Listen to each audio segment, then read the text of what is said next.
Hi ಎಲ್ರಿಗೂ ನಮಸ್ಕಾರ. Welcome back to my YouTube channel.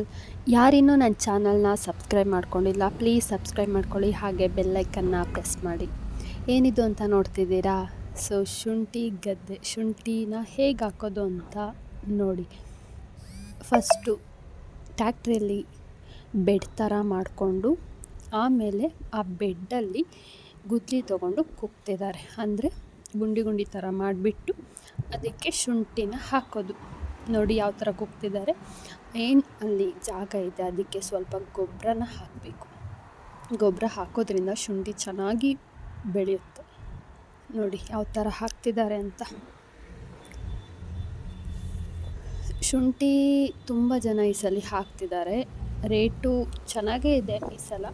But ಶುಂಠಿ ಎಲ್ಲ ನಮ್ಮ ಕೈಗೆ ಸಿಗಬೇಕಾದ್ರೆ ಅದು ಎಷ್ಟು ರೇಟ್ ಇರುತ್ತಂತ ಗೊತ್ತಾಗಲ್ಲ. ಯಾಕಂದರೆ ಇದು ಶುಂಠಿ ಅನ್ನೋದು ಒಂದು ಜೂಜಾಟದ ಥರ ಅಂತ ಹೇಳಿದ್ರೆ ತಪ್ಪೇನಾಗಲ್ಲ ಅಂತ ಅನಿಸುತ್ತೆ. ಯಾಕಂದರೆ ರೇಟ್ ಇದ್ದರೂ ಇರ್ಬೋದು, ಇಲ್ಲಾಂದ್ರೂ ಇಲ್ಲ, ಲಾಸು ಆಗ್ಬೋದು, ಲಾಭನೂ ಆಗ್ಬೋದು, ಹೇಳೋಕ್ಕಾಗಲ್ಲ. ನೋಡಿ ಇದು ಶುಂಠಿನ ಮುರಿದ್ಬಿಟ್ಟು ನೀಟಾಗಿ ಔಷಧಿಯಲ್ಲಿ ಎದ್ದು ಒಣಗಿಸಾದ್ಮೇಲೆ ಶುಂಠಿನ ತಂದುಬಿಟ್ಟು ಈ ಥರ ಹಾಕಬೇಕು.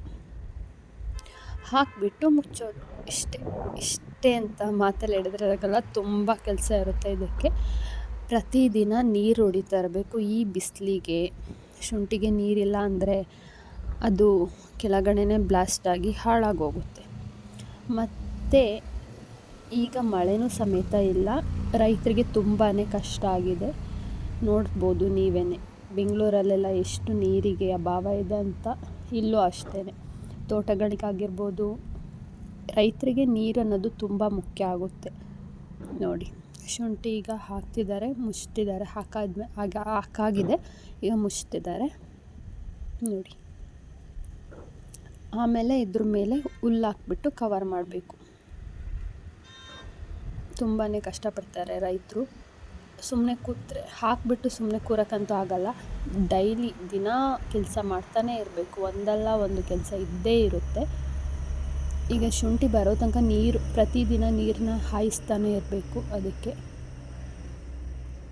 ನೋಡಿ ಯಾವ ರೀತಿ ಮುಚ್ತಿದ್ದಾರೆ ಅಂತ.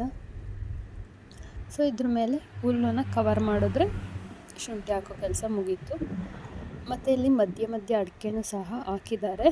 ಯಾಕೆ ಹಾಕಿದ್ದಾರೆ ಅಂದರೆ ಈ ಶುಂಠಿ ಹಾಕಿದ ಜಾಗದಲ್ಲಿ ಯಾವುದೇ ಪೈರು ಬೆಳೆದ್ರೂ ತುಂಬಾ ಚೆನ್ನಾಗಿ ಬರುತ್ತೆ.